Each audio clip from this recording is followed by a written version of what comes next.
여러분들의 그러한 그 이 열정적인 학구열이라고 그럴까요?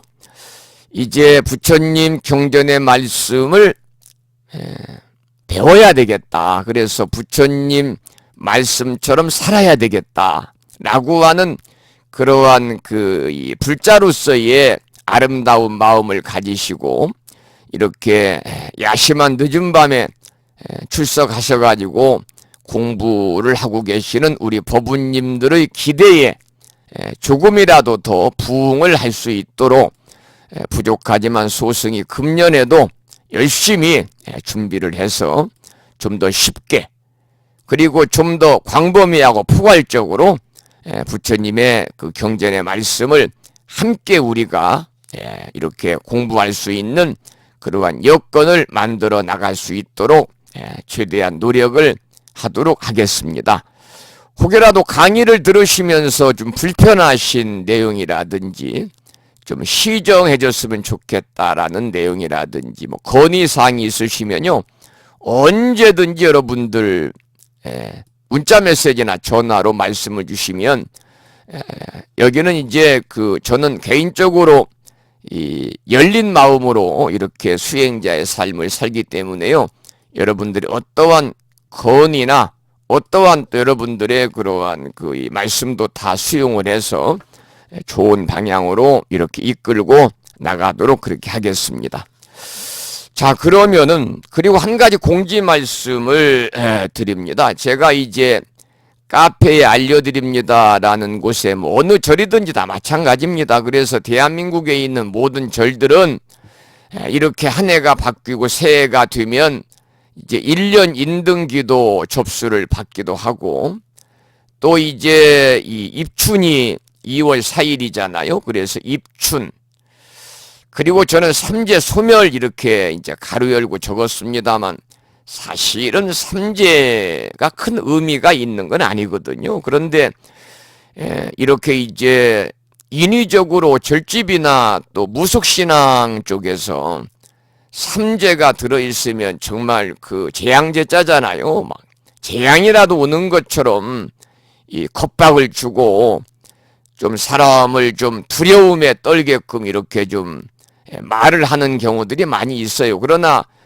삼재가 큰 우리들의 그 삶에 직접적으로 악영향을 미친다 하는 그러한 이 과학적인 어떤 통계라든지 뭐 그런 게 나와 있는 게 없거든요.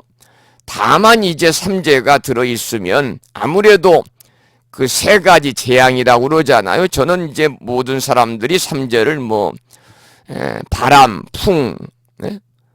풍수 뭐 이렇게 얘기를 하는데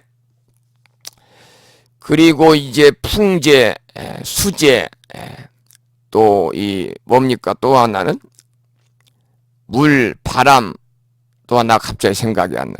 근데 저는 그것보다도 개인적으로 이 천진을 생각을 많이 합니다. 그래서 삼재는 천재, 지재, 인재다. 그래서 이 하늘에서 오는 재앙, 또 땅에서 오는 재앙, 인간에서 오는 재앙인데 사실은 우리들에게 하늘에서 오는 재앙이나 땅에서 오는 재앙은요 어느 누군들 인위적으로 우리들이 그것을 막을 방법이 없고 아무리 부처님께 기도를 드리고 우리가 정성을 깃들인다 할지라도 그것은 어떻게 예방할 수 있는 여건이 없거든요. 그래서 인재가 가장 두려운 거다. 인재라는 것은 사람으로 인한 재앙입니다. 그래서 아까 제가 삼재, 풍수재해 근데 화재가 생각이 안 났네요. 화재, 바람으로 인한 재해, 물로 인한 재해, 화재로 인한 재해가 이제 삼재라고 그럽니다만 저는 이 풍수재해, 화재로 인한 재해보다는 천진의 재해를 저는 많이 이렇게 강조를 하고 있고 그 중에서도 인재, 사람으로 인한 재앙이라는 것은 인간 간의 갈등을 얘기하는 겁니다. 모든 우리가 살면서 일어나는 일들이 사람과 인간 관계에서 오는 문제들이거든요. 그러니까 삼재가 들어있는 분들은 좀 조심했으면 좋겠다. 우리가 인간관계를 원만하게 하기 위해서는 부처님 법대로 살면 됩니다. 자기 자신을 내려놓고 낮추고 소위 교만하지 아니하고 겸손하고 항상 상대를 배려하는 낮은 자세로 우리가 이 삼재 기간에 특별히 잘 자기 자신 마음 공부를 하면서 공부하는 기간으로 살면서 우리들이 3년간을 지내면 아무런 어려움도 없다 그렇게 생각을 합니다마는, 그러나 또 많은 분들이 이렇게 이제 습이 들어가지고 삼재가 들면 뭐 큰일이나 나는 것처럼 걱정들을 하시니까, 그래서 이제 입춘기도를 할 때 삼재 소멸기도를 병행해서 합니다라고 공지 말씀을 드렸습니다마는, 사실은 제가 삼재 소멸 불공을 드리고 축원할 때 삼재 소멸을 축원한다고 그래서 여러분들의 일상의 삶이 뭐 얼만큼 변화가 오겠습니까? 사실은 그게 이제 내 마음에서 오는 거죠. 이번 내가 다니는 절이나 불심사에 입춘기도 때 올해 내가 삼재가 들었는데 그 입춘불공 기도를 올리면서 삼재 소멸불공 기도를 드렸으니까 스님의 기도와 축원으로 인해서 3년간 아무런 어려움 없이 잘 지나갈 것이다. 부처님 고맙습니다. 신중님 감사합니다. 라고 여러분들이 마음으로 이렇게 편안하게 안위를 하면 모든 것은 마음에서 조작이 되는 것이기 때문에요. 아무런 일도 없이 잘 지나갈 것이다. 이렇게 생각이 듭니다. 그래서 우리 인간에게 이제 9년 주기로 돌아온다는 세 가지 재난이 삼재입니다마는 이 사람들에 따라서 또 학자에 따라서 여러 가지로 삼재를 얘기합니다. 어느 사람들은 그렇게 얘기합니다. 무슨 뭐 도병재다. 연장이나 무기로 입는 재난이다. 뭐 역이지요, 역. 전염병에 걸리는 재난, 역려재다, 기근재다, 굶주리는 재난이다.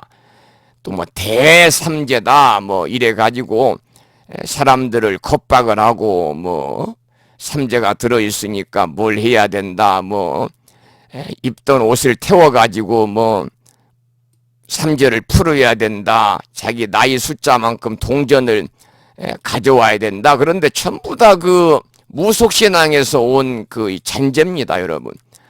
삼재 들어있는 사람이 무슨 속옷을 입는 속옷을 갖다 빨아가지고 가서 태운다고 그래서 삼재가 풀어지겠습니까? 그리고 삼재를 또 어떻게 풉니까? 삼재 소멸기도가 맞죠. 삼재 풀이라는 것은 무당들이 쓰는 얘기입니다. 그것은 무당들이 쓰는 얘기고, 또 동전을 자기 숫자만큼 가져와라. 동전 갖다 뭐예요? 동전 갖다가 부처님전에 올리고 신중전에 올려가지고 뭐자는 거예요? 전부 다 무속신앙에서 온 하나의 미신의 잔재다라고 생각을 하고, 저는 개인적으로 삼재는 이 천지인 중에서 인재, 사람과의 관계를 우리가 잘 유지할 수 있도록 더욱더 겸손하고 더욱더 낮은 자세로 우리가 교만하지 아니하면서 이렇게 생활을 하게 되면 아무런 문제가 없다라는 말씀을 드리고, 특히 이제 이 마음 얘기가 나왔으니까 모든 것은 욕심에서 일어나는 거잖아요. 그래서 탐욕과 그리고 진심, 화냄과 그리고 어리석음을 우리가 잘 다스리면서 마음 공부하는 시기로 삼으면 여러분 삼재라는 것은 오히려 여러분들의 일상의 삶이나 신행생활에 오히려 도움을 가져올 수 있는 하나의 계기로 전환될 수 있다 하는 것이 저희 개인적인 생각이니까요. 금년에 이제 이 사유축이라고 그래서 뱀띠, 닭띠, 저도 닭띠입니다마는, 그리고 이제 축, 소띠 들어있는 분들이 삼재인데요. 삼재 들어있는 분들 절대 걱정하지 마시고, 어느 분이 며칠 전에 오셔가지고 그 말씀을 하시더라고요. 저는 9수에 삼재가 걸렸습니다. 그래, 9수에 삼재. 예를 들면은 올해 59살 되시는 분이 신축생이시거든요. 그러면 9수에 소띠니까 9수에 삼재가 걸렸다. 또 어느 분은 우리 집은 뭐 2명, 3명이 삼재라고 그래서 뭐 겹삼재라고 아주 큰일이 생길 것처럼 얘기하면서 뭐 어디 가니까 뭘 하라고 그러고 뭐 이런다는 얘기를 하던데, 여러분 아홉수라고 하는 것이 나쁜 게 아닙니다. 우리가 1, 2, 3, 4, 5, 6, 7, 8, 9 중에서 가장 높은 수가 9입니다. 사람이 이 사회적인 지위도 그렇고 경제적인 여건도 그렇고요, 올라갈 때까지 올라가면 더 이상 무상이지 없을 무자 일상자, 더 이상 올라갈 데가 없으면 이제 추락밖에 없어요. 떨어질 일밖에 없어요, 밑으로. 그러니까 아홉수에 다다른 사람들은 더 조심하고 근신하고 살아라 그 말입니다. 자칫하면은 더욱더 그 삶에 어떠한 그 영향이 안 좋을 수 있다. 그래서 근신하고 살아라 그런 얘기고, 또 우리 이제 그 뭐 정월달이 음력으로 정월달이 내일 모레 얼마 안 남았습니다만은, 올해는 입춘 다음 날이 이제 그 이 설날이거든요. 그래서 아마 입춘날 절에 가서 불궁드리러 가실 분들은 거의 안 계실 것 같습니다만은, 그래서 올해는 제가 다른 때는 입춘기도만 봉행하고 정초 신중기도를 저 혼자 하고 공지를 않습니다. 왜냐하면 입춘기도 따로 기도비 뭐 동참하세요, 또 정초기도비 동참하세요 그러면 그 경제적으로 어려우신 분들은 단돈 몇만 원이라도 커다란 부담이 되는 것이고, 이렇게 기도 동참으로 인해서 불자님들이 경제적으로 부담이 돼가지고 괴로움을 느끼면 이 불교에 대해서 자꾸 이렇게 좀 거리감이 멀어지기 때문에요. 그런데 올해는 이제 입춘 다음 날이 설날이기 때문에 입춘기도와 병행해서 금년에는 그 정초 신중기도를 봉행을 함께 하려고 그러니까요. 여러분들 그렇게 이제 아시고, 혹시라도 그 입춘기도 및 입춘기도 및 정초기도라든지 또 기해년 1년기도 인등기도에 1년 인등기도에 동참하실 분들은요, 무짱불교대학 카페나 또 불교 인터넷 음악방송국 홈페이지 알려드리는 말씀을 참고 삼아서 여러분들이 그 접수 등록을 하시고, 또 문자 메시지나 전화로 이렇게 이메일이나 신청하시면 되고, 그것도 불편하시면 댓글을 통해서 여러분들이 신청하십사 그런 말씀을 드립니다. 그리고 뭐 아까 제가 아홉수에 이제 그 이 삼재 들어있는 분들 걱정하시더라고요. 걱정하실 필요 하나도 없습니다. 우리가 이제 그 설날이 되면은 지금도 가족끼리 모이면은 뭐 48장짜리 화려한 그 이 칼라 원본을 보면서 여러분들 지폐도 내놓고 동전도 내놓고 이렇게 주고받는 일들 하시잖아요. 우리가 화투라고 그러잖아요, 화투. 그 화투에서도 보면은 그 구자가 아주 좋은 자 아닙니까? 구자가 쌍피자는 왔다 갔다 하기도 하고, 또 이 2장씩 가지고 할 때는 이 구자가 아주 가장 높은 거예요. 그래서 들어오면 좋은 거라, 여러분들 아홉수가 좋은 거다. 아홉수는 가장 이 상승의 기운을 탈 때다. 그러니까 더 조심해라. 그런 이제 하나의 그 방심하지 말라 그런 뜻으로 받아들이면 되겠고요. 아홉수에 삼재가 들어있는 분들도 아무런 걱정을 하지 않아도 됩니다. 그런 말씀을 드리겠습니다. 절대 여러분들 무슨 아홉수에 삼재가 들었고 가족이 2명, 3명 겹삼재고 뭐 쌍삼재고 그래가지고 뭐 집안이 뭐가 어쩌다 뭐 어쩌다 이렇게 해가지고 여러분들 돈 경제적으로 낭비하지 마시고 시간 낭비하지 마시고 절대 그런데 현혹되지 마십사. 여러분들 지금 이 정법 도량에서 이렇게 강의하는 경전, 대승경전의 꽃이라고 하는 법화경을 공부할 정도의 그러한 중근기에 다다른 분들인데, 여러분 전부 지금 중근기잖아요, 중근기. 예, 전부 다 중근기에 와 있고, 또 이제 일부는 이제 상근기에 이제 올라가시는 분들인데, 우리가 그런 쪽에 이렇게 그 이 견눈질을 하는 사람들은요, 전부 하근기 사람들이에요. 그러니까 스님들도 하근기 그 승려들이 뭐 삼재니까 뭐래라, 뭐 부적을 써라, 뭐 등등 여러 가지 얘기를 하지, 스님들도 근기가 있고 좀 법력도 있고 공부도 좀 하고 이런 분들은요, 절대 사법으로 여러분들 이 불자들 현혹시키거나 불자들의 겁박을 하거나 불자들의 또 어떤 호주머니를 노리거나 뭐 이러는 일은 하지 않지요. 그러니까 여러분, 이 정법으로 여러분들이 이제 공부하시는 분들이니까 그런 이 뭐 삼재라든지 뭐 아홉수라든지 뭐 겹삼재라든지 뭐 이런 일에 대해서 누가 이렇쿵 저렇쿵 얘기를 해도 전혀 여러분들이 그 겁을 먹거나 또는 불안하게 생각하거나 여러분들이 하지 마시라, 그런 말씀을 드립니다. 모든 것은 다 일체이심주라 우리가 마음 먹기에 달려있다, 그 말이에요. 자, 그러면은 433쪽을 보겠습니다. 제가 이제 이런 말씀도 사실은 지금 천천히 차근차근 드려야 되는데 진도는 나가야 되겠고 시간은 자꾸 가고 그래서 좀 말을 빠르게 제가 했습니다.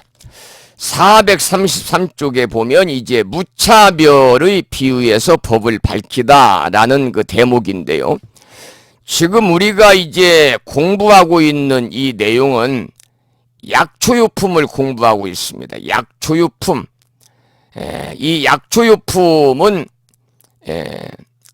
우리가 그 이 법화 치료를 얘기했잖아요. 그래서 비유품에서 화택류, 신해품에서 이 궁자유, 약초유품에서 약초유를 지금 공부하고 있는 거죠. 그래서 우리가 지난 시간도 제가 여러분들에게 말씀을 드렸습니다마는 간단합니다. 이렇게 부처님이 이제 가섭이라든지 이런 제자들에게 그 말씀하시기를 모든 초목은 이 하늘에서 비가 내리게 되면 다 똑같이 혜택을 받는다. 그러나 그 중에서도 이제 초목이라도 종류가 다양하잖아요. 크기도 다르고 그 초목의 특성도 다르기 때문에 하늘에서 똑같은 비가 내린다고 할지라도 그 수분이라든지 영양소를 섭취하는 그러한 정도에 따라서 그 초목이 자라나는 데에 차이가 생기는 것처럼 우리 사람도 부처님의 설법을 똑같이 듣는다고 하지만 근기가 다르고 영리한 사람이 있고 반면에 조금 우둔한 사람이 있어서 그 부처님의 설법을 이해하는데 차이가 생기는 것이다 라고 이렇게 제자들에게 말씀을 하고 계시는 거죠. 따라서 이제 부처님은 다양한 사람들의 그 수준에 따라서 여러 가지 방편을 써가지고 이제 설법을 하는 내용을 공부하는 것이 바로 약초유품에 나오는 약초유의 비유다, 이렇게 여러분들에게 전에 제가 말씀을 드렸습니다. 그래서 부처님의 가르침은 다 똑같습니다. 하늘에서 내리는 단비와 같이 다 한 맛이지만은 나무는 나무대로 풀은 풀대로 각각 빗물을 다르게 받아들이듯이 우리 중생들도 근기에 따라서 부처님의 가르침을 다르게 받아들이는 것이다. 그러나 여기에서 핵심은 뭐냐면 핵심은 결국에는 일불승으로 돌아간다는 데에 여기에 또 핵심이 있다, 이런 말씀을 드리면서 433쪽의 그 내용을 보도록 하겠습니다. 먼저 경문을 한번 본문을 소리내서 함께 읽어보겠습니다. 여러분이 제가 그냥 혼자 읽는 걸 들으시는 거 하고요, 함께 읽으면서 생각하는 거 하고는 또 그 내용을 부연 설명을 들을 때 이해하는 이해의 정도의 차이가 많이 나니까요, 함께 들 수 있으면 소리내서 읽으시기 바랍니다. 그래서 자기가 읽는 소리를 자기의 귀로 들어야 됩니다. 그럴 때 더욱더 그 내용이 확연하게 이해가 되는 거죠. 본문을 읽겠습니다. 열애가 설하는 법은 한 모양 한 맛이니 이른바 해탈하는 모양, 떠나는 모양, 소멸하는 모양으로서 마침내 일체 지혜에 이르는 것이니라. 어떤 중생이 열애의 법을 듣고 지니고 읽고 외우거나 설한 대로 수행하면 그 얻는 공덕을 스스로는 깨닫지 못하느니라. 왜냐하면 오직 열애만이 중생들의 종류와 형상과 자체의 성품을 아시느니라. 무슨 일을 기억하고 무슨 일을 생각하고 무슨 일을 하며 어떻게 기억하고 어떻게 생각하고 어떻게 닦으며 무슨 법으로 기억하고 무슨 법으로 생각하고 무슨 법으로 닦으며 무슨 법으로서 어떤 법을 얻는지를 중생들의 가지가지 처지에 머물러 있는 것을 오직 열애께서 실제대로 보시고 분명히 알아 걸림이 없느니라. 마치 저 초목과 숲과 온갖 약초들이 스스로는 상중하의 성품을 알지 못하는 것과 같으니라. 열애가 이 한 모양 한 맛인 법을 아나니 이른바 해탈하는 모양, 떠나는 모양, 소멸하는 모양, 구경열반의 항상 정멸한 모양으로서 마침내 공에 돌아가는 것이니라. 부처님께서 이러한 것을 알고 중생들의 마음에 하고자 하는 것을 관찰하느니라. 그래서 가슴속에 깊이 감추어 두고 일체의 지혜를 바로 설하지 아니하였느니라. 여기까지 우리가 이제 본문 경문을 읽어보았습니다. 해설문을 읽어가면서 그 내용을 좀 소개를 드리겠습니다. 이제 본문에서 보면 열애가 설하는 법은 한 모양 한 맛인 이른바 해탈하는 모양, 떠나는 모양, 소멸하는 모양으로서 마침내 일체 지혜에 이르는 것이니라 라고 이제 방금 433쪽에 가장 첫째 줄, 두 번째 줄에서 나왔습니다. 여기 보면 이렇게 쓰여 있죠. 모든 존재는 지금 눈에 보이는 그대로 항상 존재하지 않는다. 여러분 요즘에 보면은 부심사 도량에는 지금도 눈이 쌓여 있습니다. 눈이 다 녹아가지고.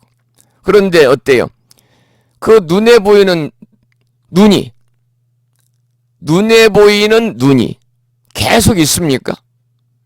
날이 풀어지고 햇볕이 쪼이면 다 녹아 없어지잖아요. 마찬가지로 봄이 되면 또 이렇게 겨울철 동토에서 봄이 되면은 우미 트고 새싹이 자라고 여름에는 이렇게 이 초록의 검푸른 잎을 들이우다가 차츰차츰 빛깔이 변하면서 가을에는 낙엽이 지고 울긋불긋 단풍이 들고 낙엽이 지고 앙상하게 가지만 남게 되는 거죠. 마찬가지로 모든 존재의 이와 같은 실상을 우리가 제대로 꿰뚫어 봄으로 인해서 일체 지혜에 이르는 이치를 제대로 알게 된다는 겁니다. 불교에서는 모든 존재의 실상은 공성이라고 합니다. 그래서 빌공자 성품 성자를 쓰는데 늘상 그대로 있지 않고 변하기 때문에 공하다 그런 말은 아닙니다. 이 대목이 중요합니다. 우리는 보편적으로 늘 그대로 있지 않고 변하기 때문에 공한 걸로 알고 있는데요. 늘 그대로 있지 않고 변하기 때문에 공하다 하는 그 공성이 아닙니다. 이 자동차는 2만 개의 부품이 모여서 한 대의 자동차가 되고 우리가 사는 집은 셀 수 없이 많은 재료들이 모여서 한 채의 집이 되듯이 이런 방식의 분석공도 공이 아니라는 겁니다. 잘 들으셔야 이해가 됩니다. 시간이 경과함에 따라서 달라진다는 것도 시간이라는 전제가 필요한 논리이기 때문에 공을 제대로 설명하지 못한다. 또 지금 멀쩡하게 존재하는 사람이나 어떤 기계나 어떤 사물도 따지고 보면 이런저런 인연이 결합해서 그와 같이 보이는 것이라는 방식으로 공을 설명하기도 하는데 이것은 바른 설명이 아니다. 그러면 바른 설명은 뭐냐? 직색공이다 그 말이에요. 직색공이다. 한자를 풀으면 색 그대로, 이 말은 현재 있는 모습 그대로가 공이라고 보는 것이 바로 공성입니다. 세월이 흘러가면서 변하기 때문에 공이다라고 해석하는 것은 또 바른 해석이 아니다. 그래서 이런 식의 해석은 아주 낮은 차원, 아주 이 근기가 낮은 사람들의 그러한 이 해석이고요. 공의 본래 의미는 직색공이다. 현재 있는 모습 그대로 공이다 그 말입니다. 그래서 이 공의 본래 의미는 사물을 그대로 공으로 보는 겁니다. 이게 이제 중요한 핵심이니까요. 여기서 그 사물을 그대로 보는 것이 공이다. 공의 본래 의미는 직색공이다. 색 그대로, 현재 있는 모습 그대로를 공이라고 보는 것이다 라는 것을 여러분들이 기억을 하셔야 됩니다. 열애가 이 한 모양 한 맛인 법을 안 하니 이른바 해탈하는 모양, 떠나는 모양, 소멸하는 모양, 구경열반에 항상 정멸한 모양으로서 마침내 공에 돌아가는 것이니라 라고 다시 말씀을 하셨습니다. 어디에서 하셨느냐? 바로 434쪽 본문 중간에서 이렇게 함께 우리가 읽었습니다. 방금 설명드린 공성이라고 하는 것은 시간이 지나서 공으로 돌아가는 것이 아니고 그 이치가 결국 공으로 귀결된다 그 말입니다. 그 다음 중요한 것은요, 공에는 반드시 수반되는 게 있는데 무엇이 공에 반드시 수반이 되느냐? 연기입니다. 연기. 2년년자 일어날 기자입니다. 공에는 연기가 반드시 수반이 되는데 연기를 말하자면 중도가 또 수반이 됩니다. 그래서 공과 연기와 중도를 우리가 확실하게 알아야 됩니다. 이렇게 공 하나만 들어도 연기와 중도가 함께 오고 연기를 이야기해도 공과 중도가 함께 오는 이 연기와 공과 중도는요, 불가분의 관계에 있는 것입니다.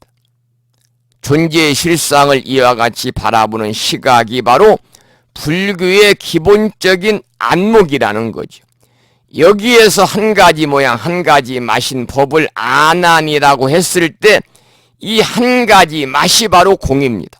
모든 존재가 공이다. 해탈하는 모양, 떠나는 모양, 소멸하는 모양, 구경열반에 항상 정멸한 모양은 사람이든 그 사람이 수용하는 이 세계든 다 똑같이 마침내는 뭘로 돌아가느냐? 공으로 돌아가더라. 그래서 사람이든 세간이든 다른 모든 존재든 모두 동시에 일컫는 그런 말입니다. 그래서 여기서 이제 이 존재하는 사람들을 위시해서 일체 삼라만상의 모든 것, 소리나 음성이나 빛깔처럼 눈에 보이는 것이라든지 눈에 보이지 않는 것이라든지 육신의 문제라든지 정신의 문제라든지 가까이 있는 문제라든지 멀리 있는 문제, 모든 것이 다 공과 연기와 그리고 중도의 공식으로 존재한다는 것을 우리가 알고 있어야 됩니다.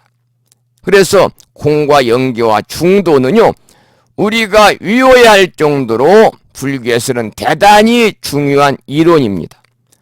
서가모니 부처님께서 이제 21년간 설한 반야부 경전 600권이 있는데 이 전부 공에 대한 이치에 대한 이야기거든요.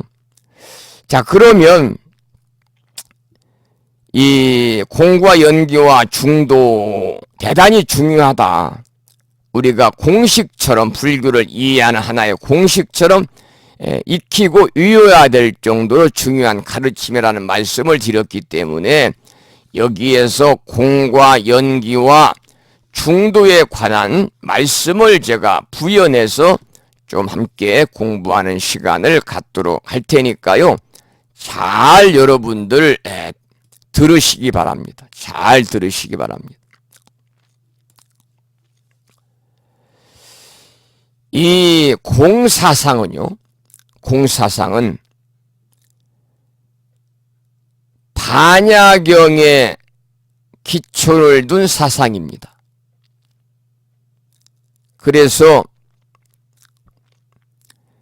중간 학파의 창시자인 용수에 의해서 체계화된 것이 공사상인데, 이 연기법 용수는 용수보살이죠. 용수는 연기법이야말로 부처님의 중심적인 교설이고 최상의 진리라고 밝히고 있습니다. 그러니까 모든 희론을 정멸케 하는 연기법은 모든 설법 중에서 가장 수승한 것이다. 그래서 나는 연기법을 설한 정각자, 깨달으신 분 부처님께 귀합니다라고 이렇게 할 정도로 최상의 진리이고 불교의 중심적인 교설임을 이렇게 설하고 있는 거죠. 그래서 연기라고 하는 말은요, 인연연자 일어날 기자거든요. 사물은 반드시 원인에 의해서 생겨난다는 것을 의미합니다. 그래서 용수가 해석하는 연기로는 어떤 원인에 인연하여 어떤 법이 있다고 하는 소위 존재의 상의성을 강조하는 겁니다. 어떤 법도 인연을 따르지 않는 법이 없다. 그러니까 일체법은 공하지 않은 것이 없다는 거죠. 일체법은 공하지 않은 것이 없다. 그래서 사물이 원인과 조건을 기다려서, 즉 의존해서 일어난다는 의미를 가지고 있는 것이 바로 연기입니다. 이것이 이제 소위 말하면 빌공자 뜨뜻자, 공의 뜻, 공으로서의 연기의 의미입니다. 우리가 이제 이 반야경에서는요, 모든 존재를 불생불멸이라고 설합니다. 그래서 이 사물이 생한다고 보는 것이나 또 사물이 멸한다고 보는 견해는 일상적인 언어에 의한 관념일 뿐이다. 실제로는 그 생하고 멸하는 것에는 실체와 자성이 있는 것이 아니라는 거죠. 그래서 연기사상은요, 모든 존재 스스로의 창조라든지 다른 존재로부터의 창조는 결코 있을 수 없음을 분명히 하는 사상입니다. 이러한 연기와 공의 원리는 우리 인간들 뿐만이 아니라 이 우주의 모든 요소를 이렇게 유기적인 인과의 조직 속에서 생성되게 하는 그러한 법칙인 것이죠. 그래서 우리가 제법이라고 그러잖아요. 제법. 모든 법은 연기의 관계로서 존재하기 때문에 공하다 하는 것이 바로 일체 법공의 사상입니다. 근데 이 모든 법은, 제법은 연기의 관계로서 존재하기 때문에 공하다고 하는 일체 법공의 사상의 마지막 종착점은 뭐냐? 연기설의 근본 정신인 중도입니다. 이것을 깨우치는 것이 바로 뭐냐면 중관사상이라는 거죠. 그러한 이 연기와 공과 중도의 관계, 뗄래 뗄 수 없는 대단히 중요하고 불가분의 관계에 있는 것이다. 이런 말씀을 드립니다. 그래서 우리가 이제 이 특히 불교 공부를 하면서 좀 어렵게 우리가 느껴지는 것이 이제 공이니 연기니 뭐 중도니 뭐 이런 겁니다만은, 이런 것들을 우리가 이제 기본적으로 특히 이제 이 대승불교에서는요, 특별히 이렇게 이제 그 초기 불교에서 특히 중도 사상의 그러한 가치관을 대승불교에서 이제 그 계승한 것이거든요. 그러니까 우리가 흔히 이제 공성이라고 합니다만, 아까도 말씀을 드렸는데, 이 연기하는 것이 공성입니다. 연기하는 것. 바로 이제 이러한 공성이 바로 중도입니다. 중도. 그래서 연기를 공이라고 하는 것은 결국 하나의 언어적인 그러한 이 시설에 지나지 않는다. 그래서 중도는 분별작용을 뛰어넘어 가지고 어떤 개념이라든지 또 언어적인 사유로부터 자유로워지는 데서 열리는 세계가 바로 중도고요. 우리가 이 초기불교의 중도 사상이 대승불교에 와가지고 공사상의 그러한 배경이 되었고, 이 공사상이 결국은 대승불교의 종교적인 실천 수행의 핵심을 열고 있다 하는 말씀을 이제 드립니다. 그러니까 여러분 이 공과 그리고 연기와 중도에 대해서 기본적인 것을 여러분이 조금 알아놓으시면 이런 내용들을 우리가 공부할 때 조금이라도 이해가 좀 쉽게 되지 않겠는가 생각이 돼서 잠깐 좀 말씀을 이렇게 드렸습니다. 이해가 좀 되셨는지는 모르겠습니다만은. 자, 그 다음에 이제 보면은 그 경문이 짤막하게 나오는데요. 가섭이여 그대들은 매우 희유하여 여래께서 근기에 알맞게 말씀하시는 것을 능히 알고 능히 믿고 받아 지니느니라. 무슨 까닭이냐 하면 모든 부처님과 세존이 근기에 알맞게 말하는 법은 이해하기 어렵고 알기 어렵기 때문이니라. 이 말은 가섭을 이시한 그 이 상수 제자들이 모두 다 이해하고 받아들인다는 말이고요. 이 결과적으로 우리들도 한 생각을 돌이키면은 가섭을 이시한 상수 제자들처럼 법화경의 가르침을 잘 배울 수 있다. 뭐 그런 그 얘기로 우리가 이제 그 이 경문을 이해를 하면 되겠습니다. 자, 그러면 이제 그 다음에 보면요. 437쪽에 이제 개송어로 거듭 설하면서 법을 밝히는 내용이 나오죠. 경문을 함께 읽어보겠습니다. 이때 세존께서 이 뜻을 거듭 펴시려고 개송으로 말씀하셨습니다. 존재의 차별들을 깨뜨리신 법왕이 이 세상에 출현하시어 중생들의 욕망을 따라 여러 가지 법을 설하시니라. 그러나 여래께서는 신중하시고 지혜도 깊으시어 중요한 법을 두고 오랫동안 침묵하시어 빨리 말하지 않으신 것은 지혜가 있는 이들이 들으면 곧 능히 믿고 이해하지만 지혜가 없는 이는 의심하여 영원히 잃어버리기 때문이니라. 그러므로 가섭이여 그들의 힘을 따라서 가지가지 인연을 말하여 바른 견해를 얻게 하니라. 여기까지 이제 본문을 읽었습니다마는 우리가 앞에서 부처님의 10가지 명호 열의 10호를 우리가 공부했어요. 지난 시간에. 이 열의 10호는 서가모니 부처님의 그러한 무량한 능력이라든지 부처님의 덕성을 한마디로 표현한 것이다라고 지난 시간에 공부를 했죠. 여기서는 부처님을 존재의 차별들을 깨뜨리신 법왕이다라고 표현을 했습니다. 두 번째 쪽에 나오잖아요. 존재의 차별들을 깨뜨리신 법왕이 이 세상에 출현하시어. 바로 이제 서가모니 부처님을 얘기하는 겁니다. 우리는 살면서요, 모든 존재의 차별상에만 집중하고 있어요. 여기서 우리가 이제 잘 이해를 하시고 여러분들이 일상의 삶에 우리가 응용을 해야 될 건 뭐냐면 평등상과 차별상이에요. 차별상이 무엇이고 평등상이 무엇인가를 여러분들이 아시고 여러분들이 살아가면서 모든 것은 평등상으로 볼 수 있는 안목을 길러야 한다는 것을 여기서는 지금 강조하고 있는 거예요. 그러면 차별상이라는 것은 뭐냐면 거기에 나와 있잖아요. 앞집은 어떤데 우리 집은 이렇다든지 옆집 아들은 이런데 우리 아들은 이렇다. 우리 집 남편은 저런데 이웃집 남편은 이렇다. 뭐 이렇게 차별된 모습만을 보는 것이 바로 차별상이라는 거죠. 차별상.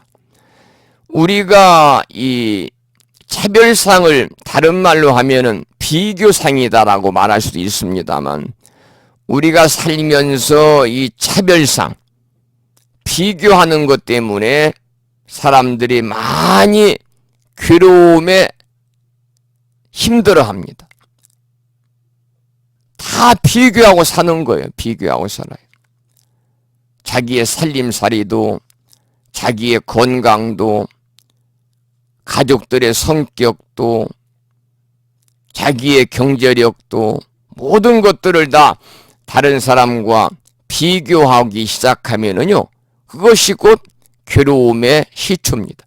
그것이 자체가 차별상입니다. 차별상. 그런데 우리가 여기서 조금만 더 눈을 뜨면 모든 사람이 평등하다는 것을 우리가 느낄 수가 있는데, 그것이 바로 평등상을 볼 수 있는 안목이라는 겁니다. 이러한 안목을 갖추기 위해서는요, 여러분들이 지혜로움을 가져야 됩니다. 세상을 바라보는 나의 눈이 달라져야 됩니다. 그럴 때 세상이 달라지는 거죠. 이것이 바로 불교의 지론입니다. 불교가 세상을 어떻게 바꾸겠습니까? 세상을 바라보는 내가 바뀌게 만들어야 됩니다. 그래서 아직 눈을 뜨지 못한 우리는 이런 차별적인 모습을 보고 쫓아가지만은 존재의 차별마저 깨뜨리신 법왕인 부처님은 모든 것을 평등하게 본다 하는 얘기를 본문에서 하고 있는 겁니다. 그리고 439쪽에 보면은요, 여러분 많이 들은 얘기지만 오리는 다리가 짧고 황새는 다리가 길다고 그러잖아요. 그런데 사실 오리는 다리가 짧아야 오리다운 것이고, 황새는 다리가 길어야 황새답습니다. 우리가 경제적인 여건이 좀 안 되는 사람은 경제적인 여건이 안 되는 대로 살아가야 가장 그 사람답게 사는 겁니다. 경제적인 여건이 안 되는 사람이 경제적으로 여유가 충분한 사람처럼 살려고 하다 보면 부도도 나고 가정이 파탄되기 마련이죠. 또 경제적인 여유가 충분한데도 여유가 없는 것처럼 사는 것도 또한 문제입니다. 그래서 경제적인 여유가 있는 사람은 여유 있는 사람답게 살고, 경제적인 여유가 안 되는 사람은 안 되는 대로 사는 것이 평등이더라, 이런 말씀이고요. 우리가 공부도 마찬가지라는 거죠. 물론 이 강의를 들으시는 법부님들은 이스라엘 자제분들이, 물론 이제 대학 다니는 분들도 계시겠습니다만 대부분 이제 대학들 다 졸업하고 이 취업에 하셔가지고 사회생활 하실 텐데, 이 자녀들에게 여러분들 공부하라고 잔소리를 하면 할수록 공부의 손해를 보는 경우가 훨씬 많다는 거죠. 대개의 부모는 공부하라고 사정없이 꾸짖잖아요. 자녀들의 생각을 묻지도 않은 채 자신의 생각대로 처리해버립니다. 그리고는 자식을 위해서 한 일이라고 말을 하죠. 그러나 사실 그것은 자녀들에게 조금도 도움이 되지 않는 것이다. 왜? 눈앞에 보이는 차별상에 치우쳐서 흔들리기 때문이라는 겁니다. 우리 중생들의 욕망이 얼마나 가지수가 많습니까? 그럼에도 불구하고 부처님은 그 욕망에 따라서 전부 설하시는데 차별상을 뛰어넘도록 하나하나 가르치신다, 그 말이에요. 존재의 차별들을 깨뜨리신 법왕이 이 세상에 출현하시어 중생들의 욕망에 따라 여러 가지 법을 설하시니라 그랬습니다. 이 말은 우리 중생들의 욕망의 가지수가 많음에도 불구하고 부처님은 우리 중생들의 욕망에 따라서 전부 법을 설하셨는데 차별상을 뛰어넘도록 하나하나 상세하게 가르치셨다, 그런 말씀이에요. 그런데 그 네 번째 줄에 보면 그러나 여래께서는 신중하시고도 지혜가 깊으시어 중요한 법을 두고 오랫동안 침묵하시어 빨리 말하지 않은 것은 지혜가 있는 이들이 들으면 곧 능히 믿고 이해하지만 지혜가 없는 이는 의심하여 영원히 잃어버리기 때문이니라 그랬습니다. 부처님께서 깨달으신 그 경지를 쉽사리 이야기하지 않았다 그 말입니다.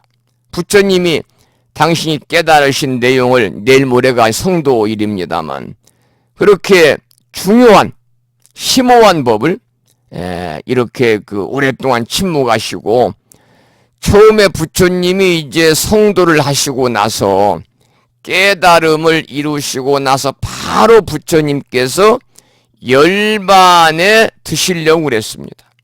열반에 들으려고 그랬어요. 내가 이 깨달은 내용이 너무나 어렵다. 너무나 진리가 심오해서 내가 깨달은 내용을 중생들에게 설한다 할지라도 과연 누가 몇 사람이나 이해를 하겠느냐. 그리고 바로 부처님이 열반에 들으려고 그랬는데 이 권청이라는 게 있잖아요. 권청. 권하여 청한다 그런 뜻입니다. 지극한 정성으로 부처님에게 설법해 주시기를 범천이 청했지요. 그래서 범천의 권청이라고 그럽니다. 그래서 부처님은 이 범천이 지극한 정성으로 부처님에게 설법해 주시기를 청원을 해가지고 부처님은 중생들의 실상을 보고 진리를 설파하려던 마음을 조금 이제 내려놓으시고요. 그리고 나서 49일 동안 성도한 후에 무려 49일을 법열, 법자, 기쁠열자, 법열에 참겨 계시다가 나오셔가지고 이 당신이 깨달으신 진리를 설파를 하실 그러한 결심을 하시게 된 거지요. 그러나 그 순간에 부처님에게는 이러한 의혹이 생겼다는 거예요. 이 진리는 깊고 깊어서 보기도 어렵고 깨닫기도 어렵고 고상하고 섬세하고 단순한 사려를 넘어서는 것이다. 그러니까 지혜로운 자라야만이 알아들을 수 있는데 과연 나의 이 진리를 받아들일 만한 사람이 있을까? 세상 사람들은 집착을 즐기고 기뻐한다. 그런 그들이 집착을 떠나고 집착을 없애고 집착을 사라지게 하는 진리를 이해하고 받아들일 수 있을까? 세상과 반대되는 나의 가르침을 그들이 비방하지 않을까? 이렇게 생각을 하신 거예요. 경전에서는요, 이 대목을 마라의 속삭임이었다. 이렇게 이제 기록도 되고 있습니다. 그래서 이 마라가 이렇게 속삭였다고 그래요. 길고 긴 고행으로 이제 부처의 경지를 이루었으니 이제 편히 반열반, 완전한 열반이죠. 즉 죽음이죠. 죽음에 드소서 그 말이에요. 이 마라의 그러한 그 유혹, 속삭임에도 불구하고 부처님께서는 중생 이 범천의 권청에 따라서 이제 법을 설하시게 되는데 그것이 바로 이제 범천의 권청이다. 그래서 이 범천의 권청을 받아들이셔 가지고 부처님께서는 이제 오비구를 비롯한 제자들에게 이제 그 법을 처음으로 설하시는 그러한 계기를 만들게 되는 거지요. 그리고 이제 그 내용을 그 다음을 보면은요, 그러나 열애께서는 신중하시고 지혜도 깊으시어 중요한 법을 두고 오랫동안 침묵하시어라고 했다. 그러니까 부처님께서는 깨달음의 경지를 쉽사리 말하지 않았다. 당신이 깨달으신 그 경지의 내용을 쉽게 다른 사람에게 설하지 않았다. 전하지 않았다. 그런 말입니다. 그러다가 이제 범천의 권청을 받아서 이제 법을 설하게 되지요. 그것이 바로 초전 법륜이라는 거잖아요. 처음으로 부처님께서 법의 바퀴를 이제 굴리게 되는 겁니다. 불교도 살아 움직이는 하나의 생명체입니다. 2500년 전에는 부처님께서 크게 깨달으셔서 그때 중생들에게 필요한 만큼 말씀하셨는데 여러 가지 종교와 철학이 인도 사유에서 크게 발전하면서 불교도 그에 맞추어 함께 발전을 하게 되죠. 불교는 깨달음을 밑바탕에 두고 발전한 종교이기 때문에 세월이 흐를수록 더욱더 다양한 모습으로 발전을 거듭해 나가게 됩니다. 초기 대승불교, 중기 대승불교, 후기 대승불교를 넘어오면서 끝간데 없이 불교가 발전을 하는 거죠.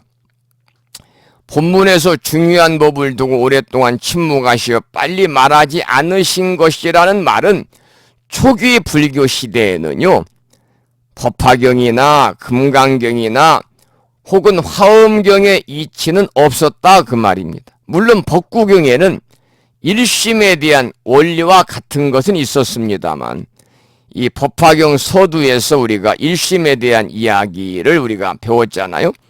근데 세월을 거듭하면서 이제 크게 불교가 발전하고 달라지게 된 것이죠. 부처님께서 침묵한 역사가 500년, 600년이라는 세월이에요. 그런데 빨리 이렇게 부처님 말씀하지 않으신 것은 뭐냐? 지혜가 있는 이들이 들으면 능히 곧 믿고 이해하지만 지혜가 없는 사람들이 들으면 의심해서 영원히 잃어버리기 때문이다 라고 이렇게 여기 본문에서 이야기를 하고 있습니다. 이 상좌부 불교를 공부한 사람은 한국 사람도 대승불교는 불교가 아니다 이렇게 말하는 사람도 간혹 있어요. 왜냐하면 우리가 상좌부 불교라고 하는 것은 일반적으로 그 이 남방아시아 불교를 이야기합니다. 그래서 장로 불교라고도 하고 상좌부 불교라고도 하고 흔히 우리가 상좌부 불교를 우리가 쉽게 말하면 소승 불교다. 이렇게 이제 이야기도 합니다.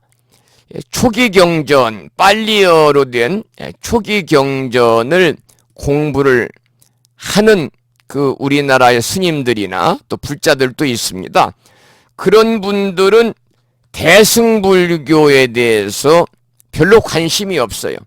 관심이 없는 게 아니라 대승불교를 오히려 폄하하는 경우도 가끔 볼 수가 있습니다. 사실 이제 석가모니 부처님이 열반에 든 뒤에 이제 그 수백 년 동안 이 불교 공동체가 그 제자들로 하여금 뭐 현재도 우리 사회도 마찬가지잖아요. 정치권도 그렇고 다 파가 이렇게 갈라지잖아요. 여러 부파로 갈라져요. 그런데 상좌부는 뭐냐? 정통적인 입장을 고수한 하나의 그 부파입니다. 그래서 서가모니 부처님이 사용한 언어가 빨리어잖아요. 그래서 서가모니 부처님이 직접 사용하신 언어인 빨리어로 된 경전을 근간으로 해서 부처님 말씀을 근거로 수행을 통한 개인의 해탈을 강조하는 부파가 바로 상좌부 불교입니다. 그러니까 상좌부 불교에서 이상적으로 생각하는 불교도는 바로 아란입니다. 그러니까 소승불교에서는 지금도 이 소승불교에서는 깨달음의 단계를 수다원, 사다함, 아남, 아란. 그래서 아란을 최고의 경지로, 최고의 깨달음의 경지로 여기고 수행을 하잖아요. 그러니까 이 상자부 불교에 생각하는 이 이상적인 생각은 스스로의 노력에 의해서 깨달음에 이른 소위 완전한 성인이라고 그러잖아요. 아란을 얘기하는 겁니다. 그러니까 우리 한국 불교나 이 중국 불교나 대만 불교, 일본 불교가 추구하는 것이 대승불교인데, 이러한 대승불교에서는 이 중생들의 교화, 또 다른 사람을 위한 선행이라고 하는 보살 사상을 우선하잖아요. 이게 대승불교입니다. 그래서 대승불교는 상구불이 하와 중생의 그러한 보살행을 강조하는 데 비해서 바로 상자부 불교는 소승불교라는 겁니다. 스스로의 노력에 의해서 깨달음에 이르는 완전한 성인이 되는 것, 아란이 되는 것을 목적으로 삼고 있기 때문에 그들에게는 차리 스스로 자자 이로울 이자 자신을 위한 일만 있을 뿐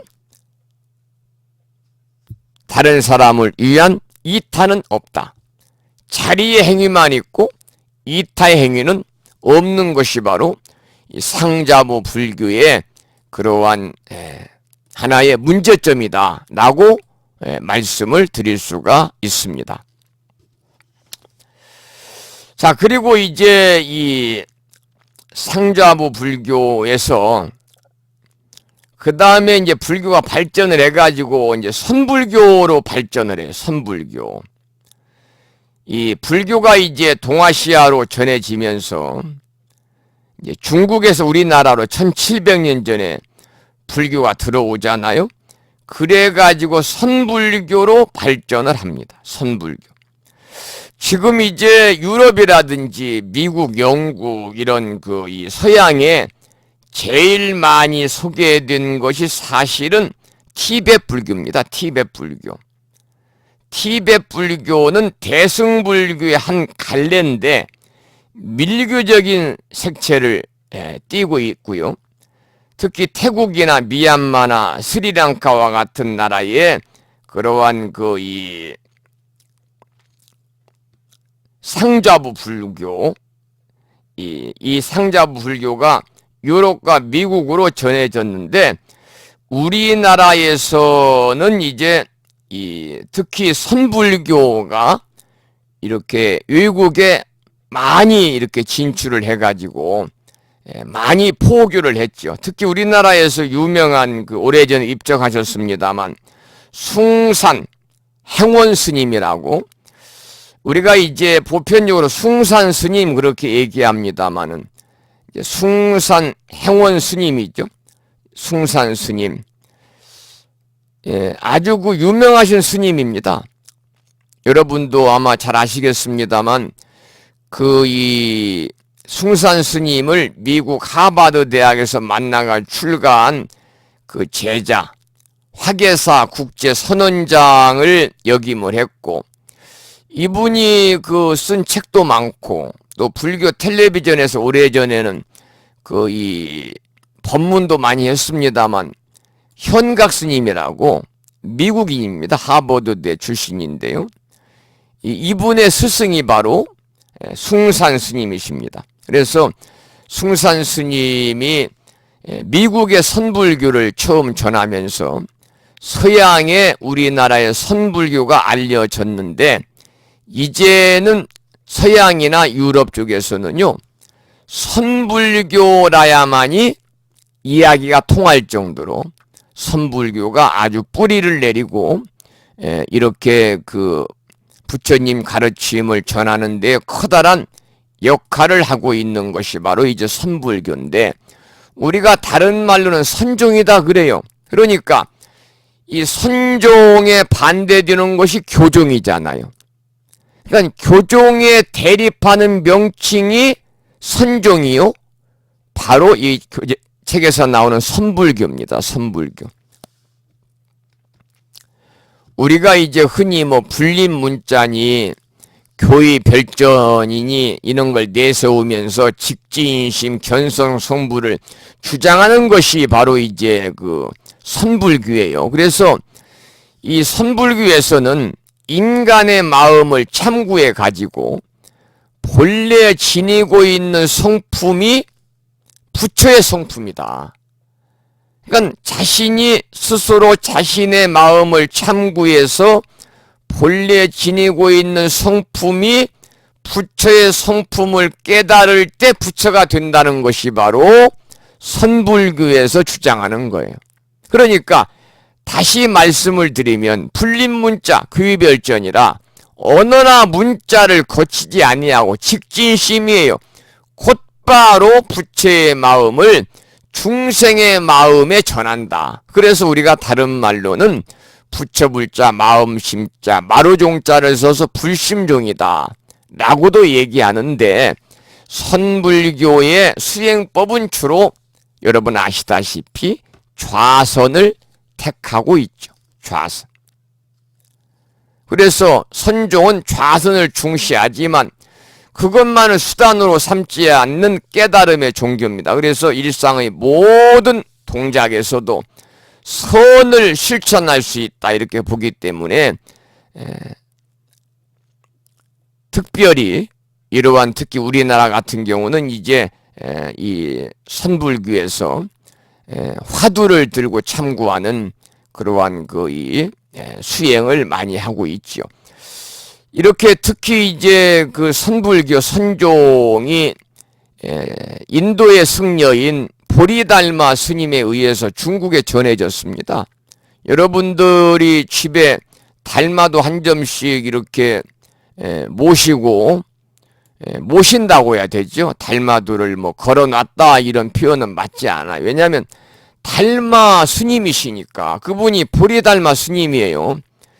이 인도의 승려인 보리달마 스님이 이렇게 이 선불교를 이 중국에 전해가지고 보리달마 스님이 부처님으로부터 28대 조사거든요. 그런데 이제 중국 선종의 계보에서는요, 보리달마 스님을 초조로 삼고 있는 거죠. 초조. 그리고 해가 또 뭐 홍인 뭐 이렇게 쭉 이제 이어져 내려오고 있잖아요. 그래서 사실은 여러분들이 집에다 모시고 있는 이 달마도는요, 보리달마 스님이에요.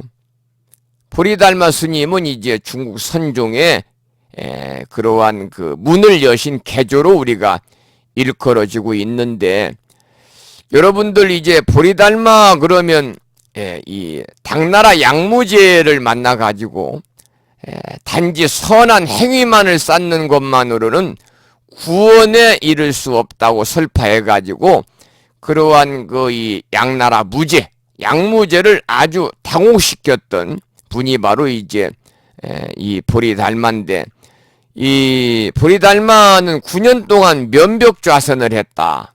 동굴에서 이렇게 알려져 있지요.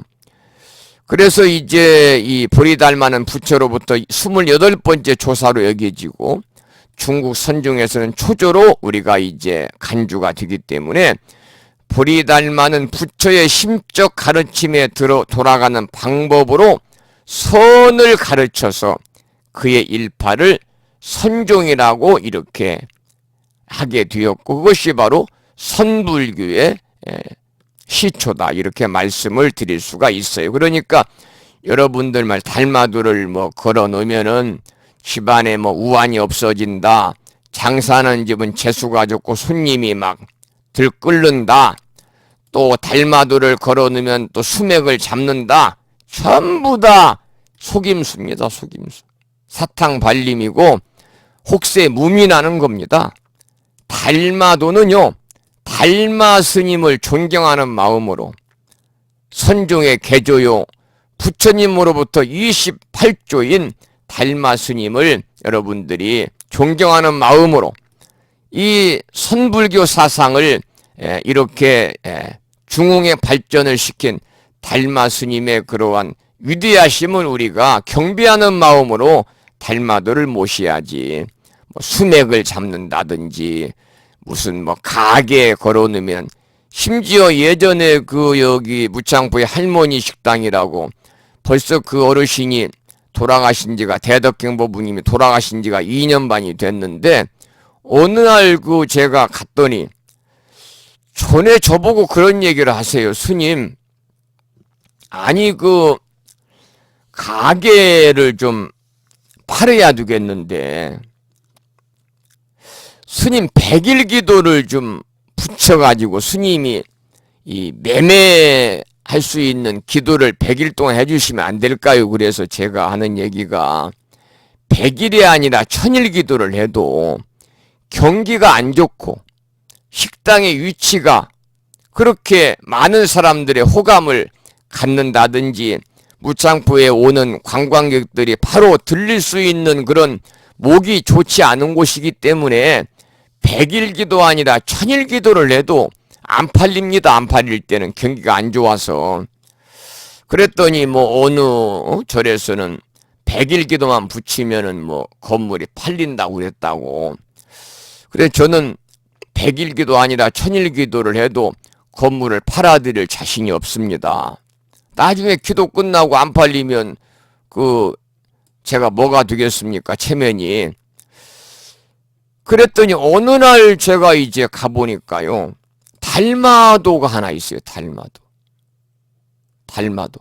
제가 이제 100일 기도를 하지 말라고 그랬죠. 100일 기도 해도 건물 안 팔려요. 그거 요즘에 경기도 없고, 더군다나 무창포 해수욕장 경기도 없는데 누가 비싼 그 공시지가 평당 400, 500만 원 주고 사겠습니까? 그랬더니 어느 날 가니까 달마도가 하나 딱 있어요. 달마도. 안 보던 달마도가 있어요. 그래서 제가 물어봤어요. 보살님, 솔직히 얘기 한번 해보세요. 저 달마도 얼마 주고 샀어요? 그랬더니 막 웃으세요. 달마도 지금 꼬임에 빠져가지고 지금 산 거죠? 그랬더니 달마도를 스님이 와서 누구 소개를 했는데, 이 달마도를 걸어놓으면 가게가 팔린다고 그래서 50만 원 주고 사가지고 걸었다고 그래요.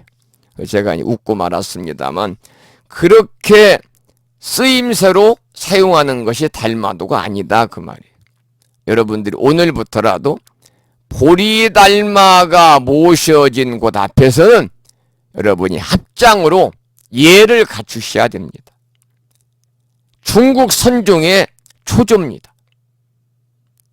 그리고 보리달마는 남인도의 출신으로 아주 선행이 하늘을 기다렸던 양나라 무제와 만났는데, 이 양무제가 상당히 겸손하지 않고 좀 사람이 거만하고 좀 교만했던가 봐요. 그래서 본인이 이제 이 양나라 불교, 중국 불교를 위해서 많은 큰 일을 했다고 이렇게 이제 크게 자랑을 하면서 이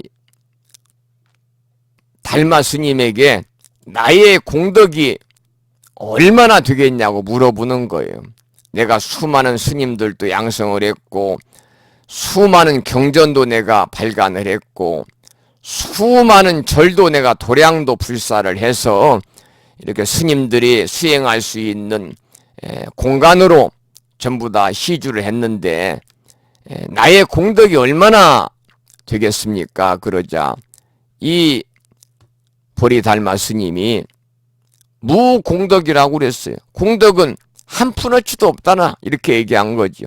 그러니까 이 보리달마 이 스님의 그러한 이야기를 듣고 양나라 무제가 아주 그냥 당혹해했다는 이야기가 있거든요. 그러니까 우리가 보리달마 스님은 서가모니 부처님으로부터 28번째 조사요, 중국 선종에서는 초조로 추앙받는 그러한 훌륭한 그러한 이 스님이시기 때문에요.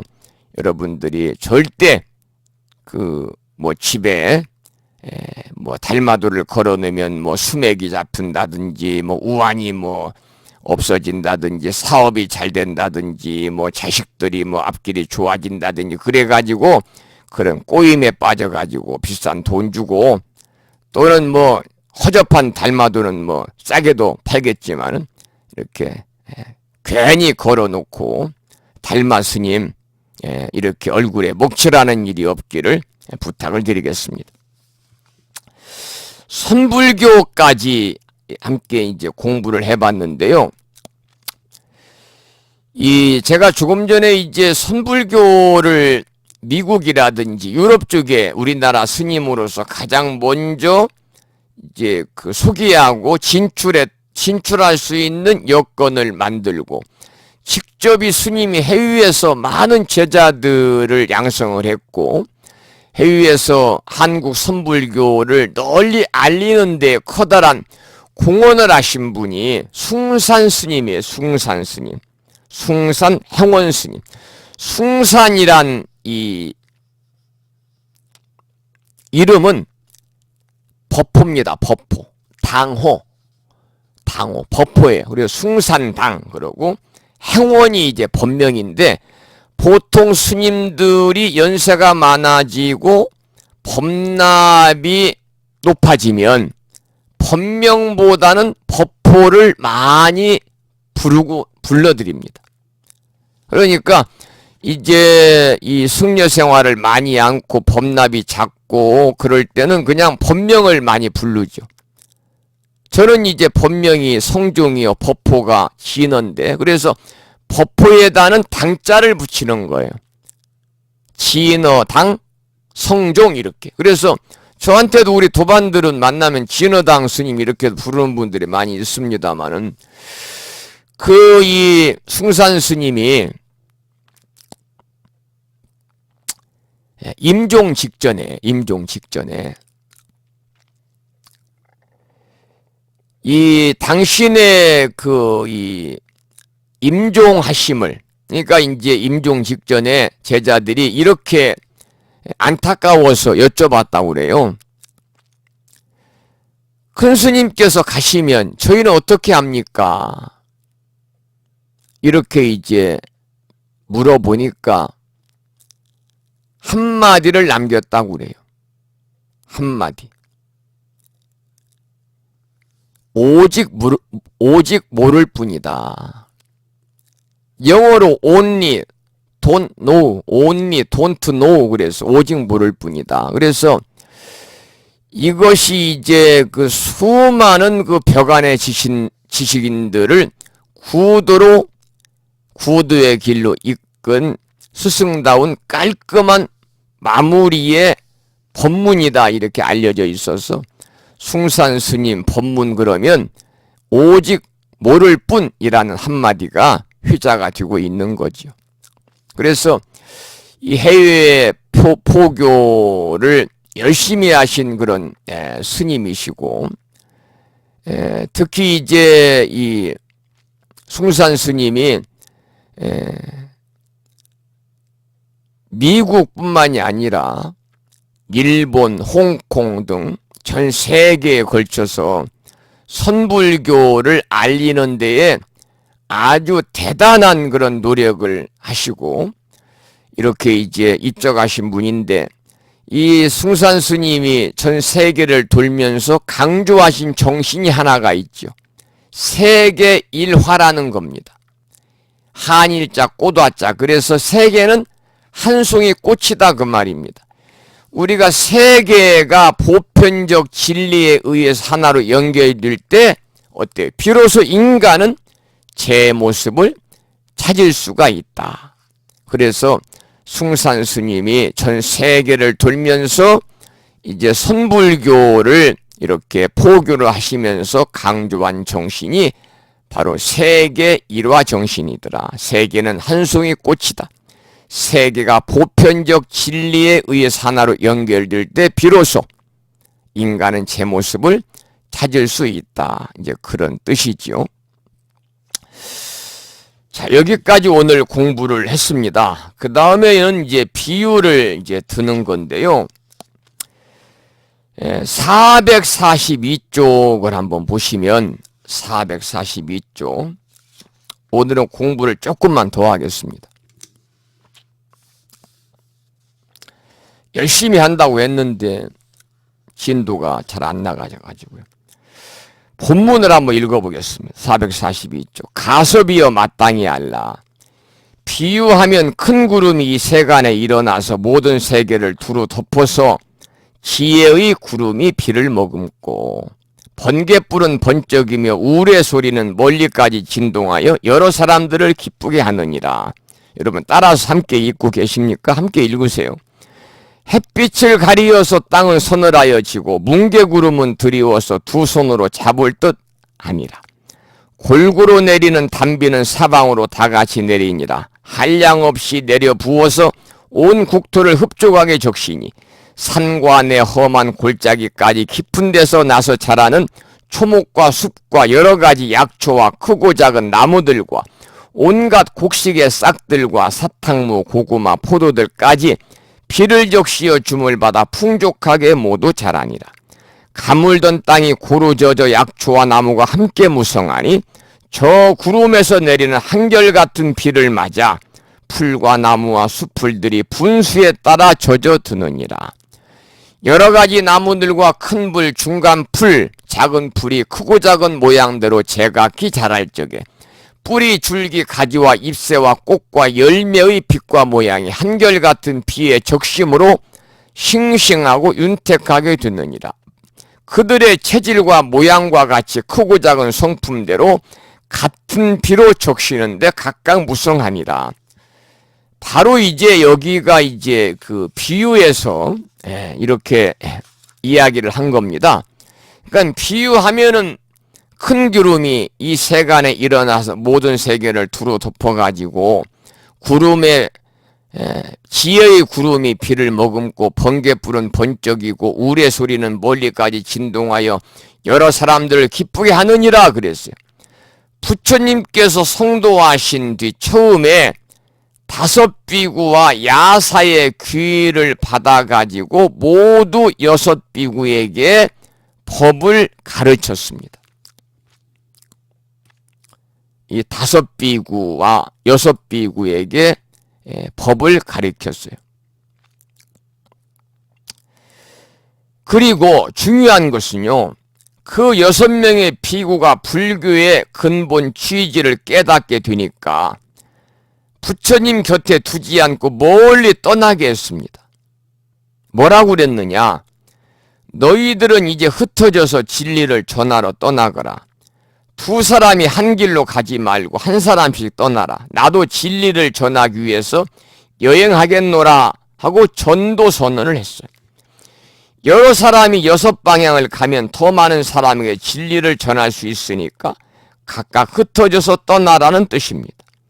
그와 같이 진리의 큰 구름이 온 세상을 두루 덮는다 그 말입니다. 자, 여기서 이제 이 전도에 관한 얘기가 나왔습니다. 전도. 전도는 정말 좋은 행위입니다, 여러분.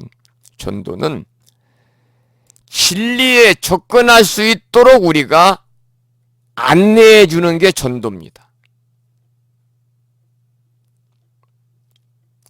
그런데 잘못된 방법으로 전도해서는 안 됩니다. 불교는 목적이 좋더라도 수단이나 방법이 나쁘면 나쁘다고 보기 때문입니다. 이 불교는 특히 이제 절차와 방법을 소중히 여기고 모든 사람을 평등하게 보고 또 각자의 삶의 주인공이 본인이라고 보는 것이 불교잖아요. 그래서 이 불교를 우리가 이제 이 전도를 할 때 부처님께서도 제자들에게 전도를 하시면서 방금 읽어드렸습니다만 한 길로 둘이 가지 마라 그랬잖아요. 이것이 그 당시로서는 엄청난 선언이었습니다. 왜냐? 가급적 많은 사람들에게 알리기 위해서 심지어 한 방향으로 두 사람이 가지 말라는 거예요. 요즘에는 전도라는 말을 잘 안 쓰지요. 이웃종교인 기독교의 전도라고 합니다만 원래는 불교에서 나온 말입니다. 전도가. 전도라든지 장로라든지 이런 말이 전부 다 부처님 당시에 나온 용어인데 어쩌다 보니까 이 기독교의 용어로 그냥 전유물이 되어버렸어요. 그래서 우리 불교에서는 전도보다는 포교를 한다고 그러잖아요. 진리를 전하는 겁니다. 이것이야말로 사람들에게 가장 이익이 되는 일이니까 대단히 중요한 의미를 가지고 있는 거죠. 그런데 우리가 이제 그 전달 방식이나 순리가 잘 맞아야 된다. 이웃종교처럼 자신을 믿으면 천국 가고 믿지 않으면 지옥 간다는 식으로 상대방에게 저주를 퍼붓는다든지 또는 이분법적인 논리로 자기 편과 상대편을 편가르게 한다든지 뭐 누가 복을 주고 누가 혹은 벌을 준다는 식으로 사람들을 우매하게 만들어 복종시키는 것이 아니라 스스로 느끼고 깨우쳐 가지고 본인 스스로가 행복에 이르게 할 수 있도록 만드는 것이 바로 부처님께서 강조하신 바른 전도고 바른 포교입니다. 여러분, 이 강의를 들으시는 분들, 담배 태우시는 분들 계십니까 혹시? 마치 담배가 몸에 해롭다는 것을 스스로 깨우치고 스스로 노력해서 금연을 해야지 누가 억지로 금연을 시켜줄 수 없잖아요. 마찬가지로 전도라는 것은 금연이 필요한 사람에게 도움을 주듯이 함께 길을 가면서 이끌고 밀어주는 거예요. 그래서 우리가 전도는 수행과 전도, 수행과 포교, 수행과 전법은 둘이 아니고 하나다 이렇게 말을 하는 거예요. 그러면 잠시 부처님의 그 이 전도 선언을 잠깐 좀 말씀을 좀 드리겠습니다. 비구들이여, 나는 모든 속박에서 벗어났다. 그대들도 또한 모든 속박에서 벗어났다. 중생들의 이익을 위하여, 중생들의 행복을 위하여 길을 떠나라. 지금 제가 말씀드린 이 마지막 문구가 핵심적인 포인트입니다. 제자들에게 길을 떠나라고 하시면서 그 이유가 목적이 뭐냐? 중생들의 이익을 위해서, 중생들의 행복을 위해서 길을 떠나라 그랬어요. 그러면서 계속 이렇게 말씀하시죠. 세상에 대한 자비심을 가지고 존재하는 모든 것에 대한 자비심을 가지고 신들과 인간의 이익과 행복을 위하여 떠나라. 둘이 함께 같은 길을 가지 마라. 처음도 훌륭하고 중간도 훌륭하고 끝도 훌륭하고 바른 뜻과 문장을 갖춘 가르침을 설하여라. 그러니까 법을 전하더라도 처음도 중간도 끝도 훌륭한 그러한 바른 가르침을 전하라 그랬어요. 완전하고도 청정한 수행자의 삶을 보여주어라. 세상에는 더러움에 덜 물든 사람도 있다. 다만 그들은 가르침을 듣지 못하였기 때문에 멀어졌지만은 만일 그들이 가르침을 듣는다면 그것을 곧 알아들을 것이다. 비구들이여, 나도 또한 가르침을 설하기 위하여 우르벨라의 세나니 마을로 가리라. 이게 부처님의 전도 선언입니다. 여기서 이제 보면은 제자들에게 그 전도하는 내용도 처음과 중간과 끝이 훌륭해야 되고 바른 뜻과 문장을 갖춘 가르침을 설해야 되고 더 중요한 것은 완전하고도 청정한 수행의 삶을 보여주라고 그랬어요. 여러분들께서도 다른 사람들에게 전도하고 전법하고 포교할 때 부처님의 가르침의 말씀을 잘 전하셔야 됩니다. 바른 뜻과 바른 문장을 갖춘 가르침을 여러분이 전해야 되고 더 중요한 것은 불자로서의 청정하고 올바른 삶의 모습을 보여주는 것이 중요하다 그 말입니다. 말은 그럴듯하게 하고 말은 번드름하게 하면서 그 사람의 행은 올바르지 않고 다른 사람의 모범이 되지 않고, 그렇다면은 다른 사람들이 그 전도하는 사람을 신임하거나 신뢰하지 않죠. 그러면 그 불교에 대해서 이질감을 갖게 되는 거죠. 그래서 우리 불교에서는 이 전도라는 말을 지금 썼어요. 부처님 당시에 전도라고 그랬어요. 전도 선언이 있으니까요. 그런데 이제 언제부터인지 모르지만 전도라는 말이 이웃 종교인 기독교에 이 전유물적인 용어로 이렇게 되어버렸고, 우리 불교에서는 전법 또는 포교다 이런 용어를 쓰고 있습니다만, 부처님 당시에는 전법 포교라는 말이 없었어요. 전도라는 말을 썼어요. 그래서 어찌 되다 보니까 전도가 마치 기독교의 전용 용어처럼 이렇게 굳어진 것 같지만, 알고 있는 부처님 제세시부터 사용되었던 불교 용어다 그 말입니다.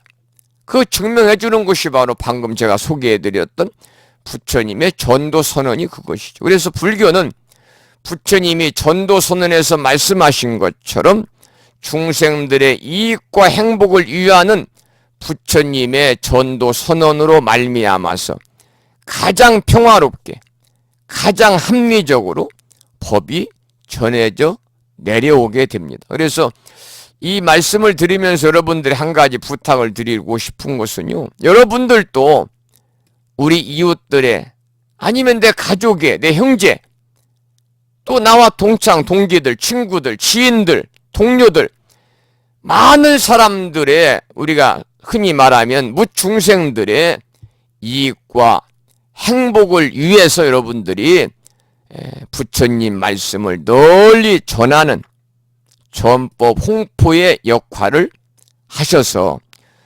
오늘 아침 방송도 말씀을 드렸습니다마는 나는 금년에 상반기에 한 명 포교하고 하반기에 한 명 포교를 해서 금년 2019년 기해년에는 연말 송년법회에 갈 때 2명씩을 함께 모시고 가야 되겠다, 그런 생각을 하시고 여러분이 전법을 많이 하시고 적극적으로 포교하시라는 말씀을 다시 한번 드리겠습니다. 여러분, 우리 불자님들이 노력을 하셔야 됩니다. 불교를 믿는 불교인이 자꾸 이렇게 줄어든다.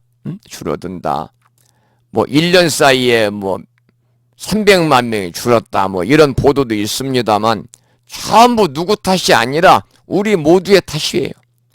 첫째는 출가한 스님들이 역할을 잘못해서 그렇고, 두 번째는 재가불자들의 역할이 부족해서 그렇고, 그러니까 출가불자인 스님이나 재가불자인 우리 법우님들 누구의 탓만이 아니라 우리 모두의 탓이에요. 우리 모두가 다시 한번 심기일전해서 여러분들, 부처님의 그 이 전도서는 얼마나 훌륭한 말씀입니까? 중생들의 이익을 위해서, 중생들의 행복을 위해서 길을 떠나라 그랬잖아요. 세상에 대한 자비심을 가지고, 존재하는 일체 중생들에 대한 자비심을 가지고, 심지어 신들과 인간의 이익과 행복을 위해서 전도의 길을 떠나라고 그랬어요. 여러분들께서도 부처님의 전도 선언을 오늘 꼭 마음에 담으셔가지고, 이제 오늘이 새 1월 양력으로 9일입니다. 상반기는 6월 말까지가 상반기니까 6개월 동안 뭐 불심사로 불자님들을 인도하라는 말씀이 아니라 불자 만들으라는 겁니다. 여러분이 다니는 제적사찰이나 인연사찰에 불자를 만들으시라. 요즘에 우리 스님들이 이제 도반들 모임이 부심사에서 다음 주 월요일날 1박 2일로 화요일날 방송이 없으니까 또 스님들이 불심사가 편한가 봐요. 그래서 여기서만 자꾸 이제 모이자고 그러는데 1박 2일 일정으로 이제 모입니다만, 지난번 모임 때도 하시는 말씀이 이구동성으로 1년에 한 명 포교하기가 하늘서 별 따기다 그래요. 그 정도로 불자 만들기가 어려워요. 어려워요. 불심사도 지난해 2분이 불자가 되셨어요. 2분. 이 근교에 있는 웅천에 사시는 분. 어제 무창무 해수욕장에 3분이 오셨어요. 소개로. 이번 성도 제일 때부터 오시겠다. 쉽지 않아요. 스님 혼자 노력으로는 어려워요. 스님도 노력하고 또 제가 불자인 법우님들이 적극적으로 부처님의 전도 선언을 머릿속에 새기고 마음에 담아서 이 부처님께 우리가 항상 그 은혜를 입고 살잖아요. 은혜를 입고 살면서도 우리는 부처님의 은혜를 입고 사는 것조차 우리는 모르고 살아요. 그것이 문제예요. 우리는 항상 부처님의 가피를 이 시간도 입고 있어요. 그럼에도 불구하고 우리는 인식하지 못할 뿐이에요. 다만 부처님 가피 속에서 우리가 살아가는데 인식하지 못한다. 우리가 부처님의 가피를 인식하고 부처님의 가피에 보답하는, 불운에 보답하기 위해서 바로 부처님의 전도 선언을 우리가 직접 행으로 옮기는 그러한 그 전법의 그러한 역할, 포교의 역할에 노력하는, 포교사라는 뭐 전법사라는 종단에 따라서 대한불교 조계종은 포교사요, 한국불교 태고종은 전법사라는 이름으로 이제 포교를 하는데, 그러한 자격증이 중요한 게 아니에요. 자격증 따서 뭐 하겠어요? 자격증이 중요한 게 아니라 실제 우리가 전도를 하고 전법을 하고 포교를 하는 것이 중요하다. 왜냐? 포교와 전도와 전법은 부처님의 진리에 접근할 수 있도록 우리가 길을 안내하는 것이기 때문에 대단히 중요한 거다 그 말입니다. 그래서 아까도 전법 전도선에 나온 것처럼 중생들의 이익을 위해서 우리가 다 함께 행복한, 지혜롭고 행복한 삶을 살아가기 위해서 우리 주변 사람들에게 불교를 전하는 그러한 전법의 한 해가 되시기를 다시 한번 강조해서 이제 부탁을 드리고요. 시간이 9시 50분이 됐습니다만은 이제 다음 시간에는요 444쪽부터 이제 공부를 하도록 하겠습니다. 다음 시간이 1월 16일 날이네요. 1월 16일 날 수요일 날 444쪽부터 공부를 하고요. 한 가지 당부 말씀을 드리고 마치겠습니다. 이제 오늘 수요일이 이제 다 갔고요. 목금 이틀만 지나면 토요일인데, 토요일이 불기 1563년 부처님 성도일 전야 기도법회를 전국의 크고 작은 많은 사찰에서 합니다. 절에 따라서는 부처님 새벽별을 보고 깨우치셨으니까 새벽별이 뜨는 시간이 보통 3시라고 그러잖아요. 그래서 3시까지 기도 정진을 하고, 그리고 이제 잠시 쉬었다가 3시 반에 새벽 예불을 모시고, 그리고 잠깐 또 쉬었다가 아침 공양하고 10시에 또 이 성도제일 기념법회를 봉행을 하고 이제 집에 귀가를 하시게 되는데, 여러분들이 불교의 명절입니다. 그래서 불자라면 당연히 우리가 불교의 명절을 기념하고 우리가 찾아야 됩니다. 특히 아까도 말씀을 드렸습니다마는 이 4대 명절 중에서도 부처님이 성도를 하지 않았다면, 곧다마시 따르다가 깨달음을 이루지 못했다면 불교는 이 세상에 존재하지 않았을 것입니다. 우리가 이렇게 뜻깊은 성도일을 맞으면서 우리 불자들이 깊이 되새겨 봐야 할 일이 있습니다. 뭐냐? 부처님께서 깨달은 것이 무엇인가? 무엇을 가르쳐 주신 것인가? 그래서 우리는 무엇을 믿고 어떻게 수행을 해야 하는가? 왜 불교를 믿는지를 우리가 되새겨 봐야 한다 그 말입니다. 부처님이 깨달으신 것은 바로 연기법이잖아요.